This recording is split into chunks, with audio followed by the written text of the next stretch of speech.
नुकसान होगा। बात समझा?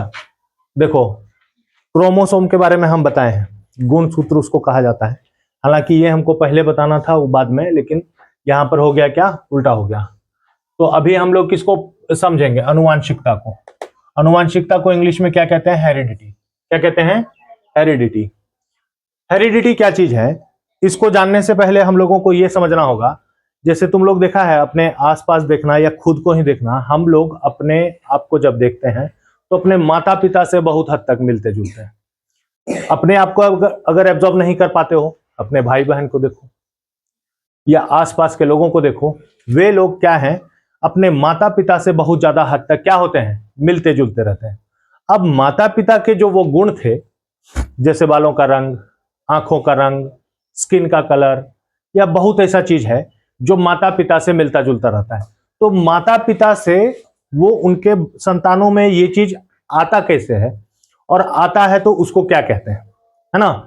तो देखो, जब किसी भी माता पिता का गुण उसके संतान में जाता है तो उसी को अनुवांशिकता कहते हैं या फिर हेरिडिटी कहते हैं। ठीक है, ये एक ऐसी प्रक्रिया है, इसमें माता पिता द्वारा माता पिता के शारीरिक, मानसिक और जैविक गुण उनके संतानों में पहुंचते हैं। हमारे माता पिता का गुण हमारे अंदर है कि नहीं है, कभी तुम लोग जरूर देखा होगा, कुछ ना कुछ मिलता जुलता तो है ही। तो उसी चीज के एक पीढ़ी से अगले पीढ़ी में जाने को क्या कहते हैं, अनुवांशिकता कहते हैं। सरल शब्दों में अगर हम लोग यह जाने तो सरल शब्दों में यह पीढ़ी दर पीढ़ी लक्षणों के हस्तांतरण का विज्ञान है। किसी भी प्रकार का लक्षण अगर एक पीढ़ी से अगले पीढ़ी में जाता है, यह सिर्फ इंसानों में ही नहीं, जितना भी जीव है धरती पर, जितना भी जीव है, उसमें अगर किसी भी प्रकार का लक्षण माता पिता से उसके संतान में जाता है तो उसको हम लोग क्या कहेंगे, अनुवांशिकता कहेंगे, हेरिडिटी कहेंगे। जीन अनुवांशिकता की सबसे छोटी इकाई है। अब इस चीज की इकाई की अगर बात हम लोग करें तो वो चीज क्या है, जीन। जीन जो है अनुवांशिक गुणों का वाहक होता है, वही ढो करके एक पीढ़ी से दूसरे पीढ़ी में इसको लेकर के जाता है। ठीक है, यह डीएनए का एक छोटा सा हिस्सा होता है। हमारे शरीर में कोशिकाओं के अंदर जीन, डीएनए, गुणसूत्र, ये सब चीजें पाई जाती हैं जो कि अनुवांशिकता के लिए सबसे महत्वपूर्ण होती हैं, और ये एक पीढ़ी से दूसरे पीढ़ी को गुणों को लेकर के जाती हैं। डीएनए जो है इसका छोटा इकाई है जो तय करता है कि आपकी आंखों का रंग क्या होगा या आपके बालों का रंग कैसा होगा। ठीक है, डीएनए वह रासायनिक धागा है जिसमें हमारी जीवन की पूरी जानकारी जमा होती है। सबसे पहले यहां पर समझना होगा कि हम लोगों के शरीर में या हम लोगों के मस्तिष्क में, हम लोगों की कोशिकाओं में पूरे जीवन का सारा जानकारी इकट्ठा होते रहता है। ठीक है, हम लोग जो चल फिर रहे हैं, दौड़ रहे हैं, नया नया चीजों को सीख रहे हैं, वो हमारी कोशिकाओं के अंदर एक छोटा सा इकाई है जिसको डीएनए कहते हैं। ठीक है, उसके अंदर ये सारा चीज नोट होते रहता है पीढ़ी दर पीढ़ी। ठीक है, और जैसे नोट होगा तो कुछ कुछ लक्षण और कुछ कुछ चीजें अगली पीढ़ी में उस कोशिका के साथ डीएनए लेकर के उसको चले जाता है।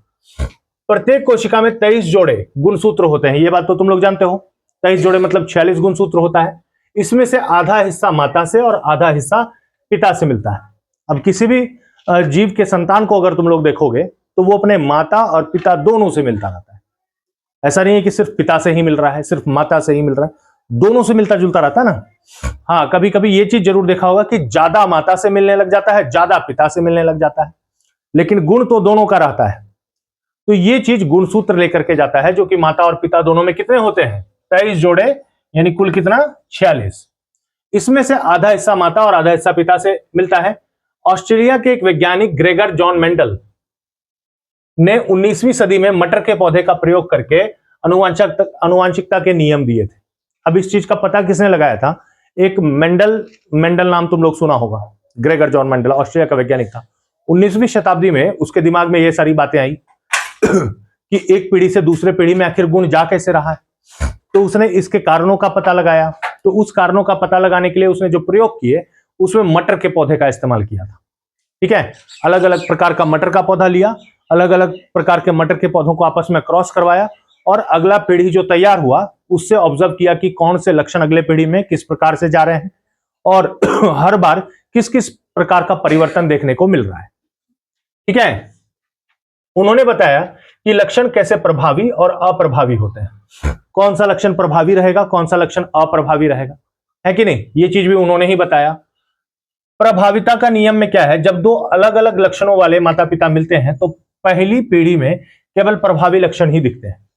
अब देखो, बहुत सारा गुण ऐसा है माता या पिता के अंदर जो कि प्रभावी होता है, ठीक है। जैसे माता के अंदर बालों का गुण बहुत प्रभावी है, पिता के अंदर जो है स्किन का कलर बहुत प्रभावी है कि नहीं। मतलब कोई ना कोई गुण जो ज्यादा प्रभावी हो, ठीक है, वो गुण अगली पीढ़ी में पहले जल्दी दिखता है। तो ये चीज भी ग्रेगर जॉन मेंडल ने अपने प्रयोग के द्वारा साबित किया था। उसके बाद है पृथक्करण का नियम। युग्मक बनते समय जीन के जोड़े केवल प्रभावी अलग अलग हो जाते हैं ताकि संतान को प्रत्येक माता पिता से एक जीन मिले। जब जीन जो है जोड़ा बनाता है ना, तो वो अलग अलग हो जाता है। अलग अलग होने के पीछे क्या कारण है, ताकि माता और पिता दोनों से उसको समान मात्रा में एक एक जीन मिले, है ना। सभी चीजें हमें विरासत में नहीं मिलती हैं, इन्हें दो भागों में बांटा जा सकता है। अब यह भी बात है कि हर चीज हमें विरासत में माता पिता से नहीं मिल जाता है, एवरीथिंग तो नहीं मिलता है ना। बहुत सारा चीज ऐसा है जो माता पिता से नहीं मिलता है, वो अलग से कुछ लक्षण होते हैं जो नए लक्षण कहलाते हैं, है कि नहीं। सभी चीजें हमें विरासत में नहीं मिलती हैं। जैसे अनुवांशिक लक्षण क्या क्या है जो माता पिता से आएगा, वो लक्षण है जो जन्म से मिलते हैं, जैसे त्वचा का रंग, स्किन का कलर। माता या पिता में कोई काला है तो बच्चा काला हो जाएगा, ठीक है, ऐसा होता है। अच्छा, उसके बाद ऊंचाई, हाइट, ये भी अनुवांशिक लक्षण है। माता या पिता कोई लंबा है तो बच्चे भी क्या हो जाएंगे, लंबे हो जाएंगे। अच्छा, नाक की बनावट, किसी किसी का माता या पिता का नाक जो है चपटा है तो बच्चे का नाक चपटा होगा, या अगर उनका नाक लंबा है तो बच्चे का नाक लंबा होगा, है कि नहीं। ये अनुवांशिक लक्षण है जो एक पीढ़ी से अगले पीढ़ी में जाएगा। कुछ बीमारियां भी एक पीढ़ी से दूसरे पीढ़ी में चले जाती हैं, यानी माता पिता को अगर कोई बीमारी है तो उसके संतान में जा सकता है। उसका एक एग्जाम्पल है कलर ब्लाइंडनेस, ठीक है। अब अर्जित लक्षण, यानी कुछ लक्षण ऐसा होता है जो कोई भी जीव अपने पूरे जीवन काल में अर्जित करता है, यानी किसी से लेता है या सीखता है ना।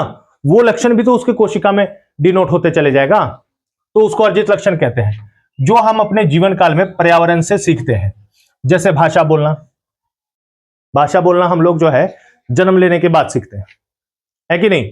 तो ये अनुवांशिक लक्षण नहीं है। ऐसा नहीं है कि अगर माता या पिता कोई एक पार्टिकुलर लैंग्वेज बोल रहा है तो उसका संतान वही लैंग्वेज बोलेगा। वो ज्यादा किस लैंग्वेज को कंसीडर करेगा, जो वो वातावरण में, पर्यावरण में आने के बाद देख और सुन और सीख रहा है ना। तो इस प्रकार हो गया साइकिल चलाना, कसरत करके मांसपेशी बनाना, ये लक्षण अगले पीढ़ी में नहीं जाते हैं। ये सब लक्षण अगला पीढ़ी में नहीं जाएगा। कभी कभी तुम लोग देखा होगा किसी के पिताजी बहुत अच्छा बाइक या साइकिल चलाते हैं लेकिन उनका बेटा नहीं चला पा रहा होता है कि नहीं।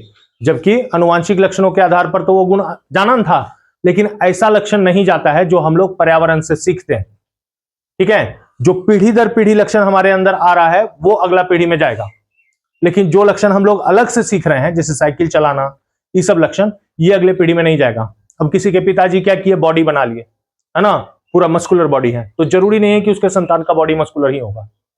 बात समझ रहे हो। तो ये लक्षण अगली पीढ़ी में नहीं जाते हैं। अब इसका महत्व क्या है, देखो, पहला महत्व है इसका विकास, इवोल्यूशन। यह समझने में मदद करती है कि प्रजातियां समय के साथ साथ बदलती हैं। धरती पर जितना भी जीव है, जितनी भी प्रजातियां हैं, वो टाइम टू टाइम क्या होते रहता है, चेंज होते रहता है, उसमें बदलाव आते रहता है, ठीक है। नए नए लक्षणों का, नए नए गुणों का विकास होते रहता है। उसके बाद है चिकित्सा में कई बीमारियां अनुवांशिक होती हैं, इसे समझकर बेहतर ढंग से इलाज करना इसका संभव है। कुछ बीमारी जो है एक पीढ़ी से दूसरे पीढ़ी में चले जाता है, और डॉक्टर को अगर ये चीज समझ में आ जाए कि ये किस प्रकार का बीमारी है तो उसका ज्यादा बढ़िया से इलाज कर पाएगा, है कि नहीं। तो इसके लिए भी इसका बहुत महत्व है। उसके बाद खेती में भी इसका बहुत उपयोग है अनुवांशिकता का। वैज्ञानिक अच्छी किस्म की फसलें उगाने के लिए अनुवांशिकी का उपयोग करते हैं।